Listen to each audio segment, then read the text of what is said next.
monsters! Why would you drive into poetry, you hippies?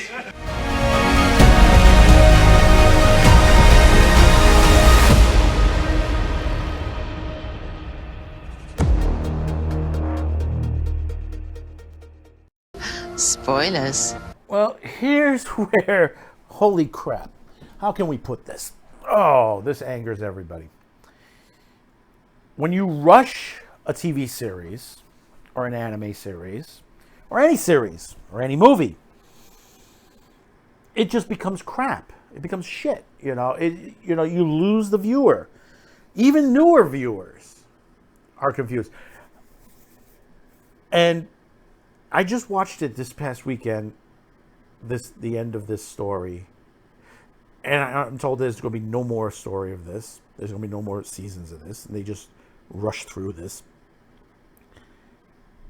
And I'm a person that didn't read the manga, who started reading some bits and pieces online and looking up the arcs storylines for this. And saw how much, who literally greenlit season 2 of The Promised Neverland. And that's what we're talking about. You clicked on this.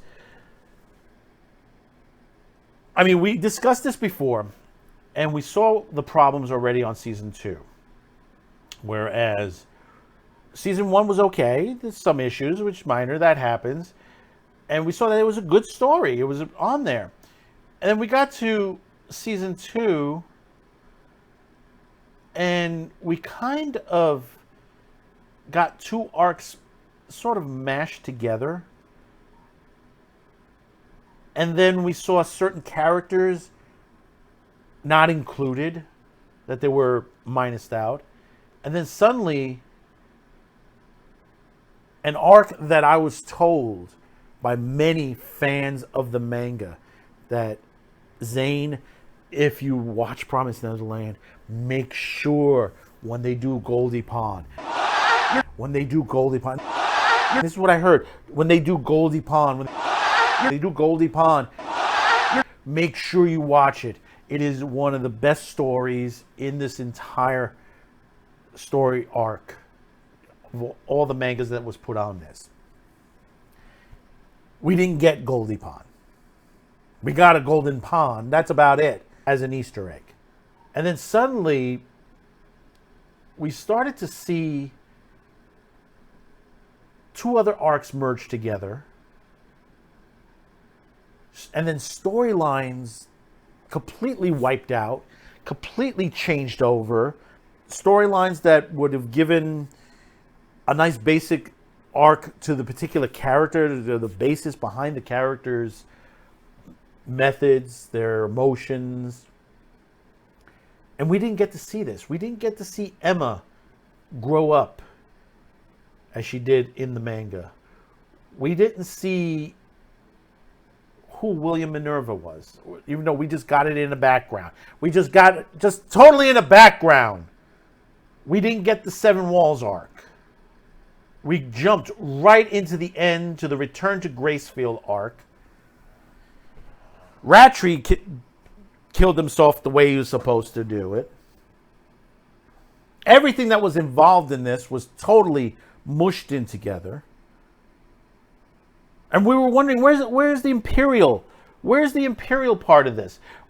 At the Capitol. We did get a scene of the Imperial Capitol. We got to see the Queen a little bit on this, and that's it. That's it. What we got after was a montage, a slideshow of things that happened. That was all the arcs. The dragon. People would tell me about the dragon. The dragon arc on there that was supposed to be very good as well. Nope. Just saw a picture of it. That's it.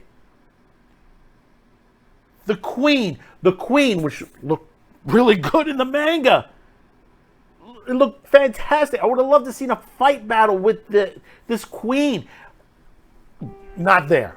Not there at all. You hear the horns on that one.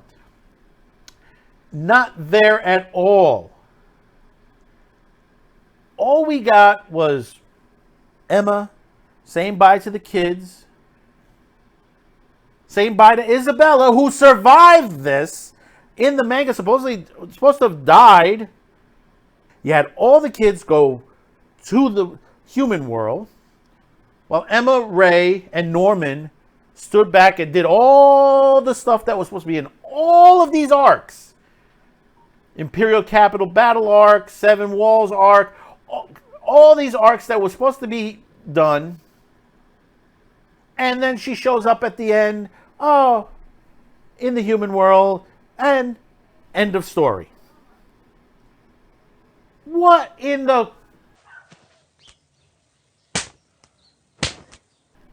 And just to show you how bad this is, to show you how bad it is, the people who did the screenplay, the writers on this, took their names off the last 2 episodes in the credits.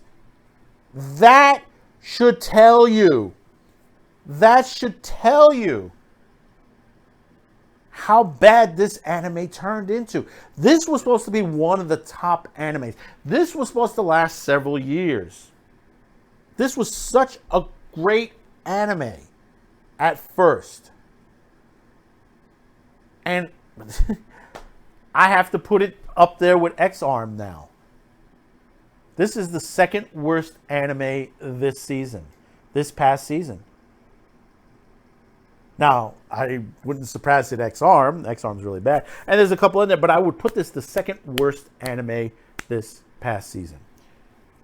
Because they just literally, Toonami bought this also. Those who didn't watch it on Hulu or Funimation, who didn't see it on all the other streaming sites, is watching it for the first time on Toonami in an English dub, is probably going to scream out as well. I'll tell you honestly, no offense, don't watch it on Toonami. If you haven't caught this yet, if you haven't caught The Promised Neverland yet in the English dub, don't even bother. Don't even give them the ratings that you're watching on this. It is not worth. It's not worth it. Some people said, well, the way that this ended badly in the manga. Yeah, but from what I've seen, not as bad as the way they ended this. That old joke, which we put in the beginning of this, montage. That's what they did. It was a slideshow montage. You thought maybe this, the way The Sopranos ended when it went pitch black, thought that was bad enough. That was nothing compared to what this is. Nothing compared to a lot of the other bad TV show endings that there has been in history. A lot of the bad anime endings in history that they're on there. This is pure garbage on season 2. They just really wrecked this.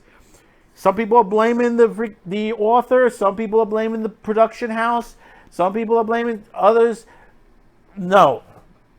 Whoever put this on screen, I think this is Clover. What the hell were you thinking? I mean, oh my God. You have no belief the anger that I had. My wife had to come from the other room and say, what happened? And I was explaining to her, she says, well, it's just an ending and stuff like that. And they made it. No, I said, this is the worst thing. Okay, I'll put it to the way I put it to her. And I took one of her favorite shows, Supernatural. I said, if you watched the first 2 seasons of Supernatural and then jumped to season 15, that's how this was. Everything in between wiped out. Everything that was there was a montage. Say you got to season 15 of Supernatural and you got a montage of what Sam and Dean did for the last several years to get to 15 in that beginning montage, and that's it. That's all they showed of it. They never had any single episodes. If that's the way it went, going the way that Promised Neverland went. So you could imagine the anger on a lot of fans. And you've seen this online. You've seen this if you haven't seen any other YouTubers talk about this. I mean, oh my God. What have they done? The laziness. So if you've reached this part of the video, please let me know how you felt about this finale.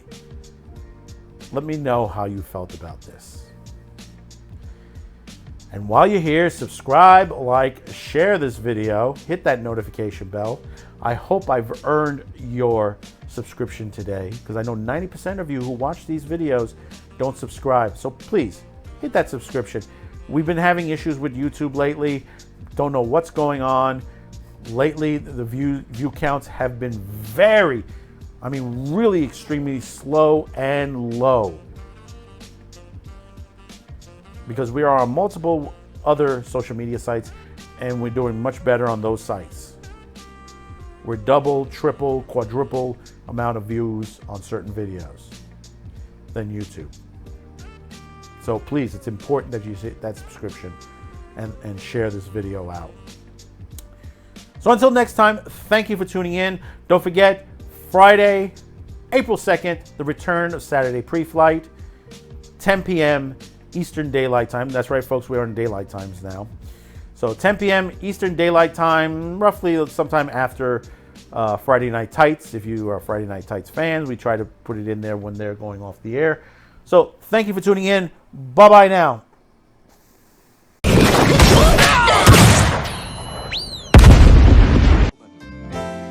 And honey, I miss you. And I'm being good. Lesbian Nazi hookers abducted by UFOs and forced into weight loss programs. All this week on Town Talk.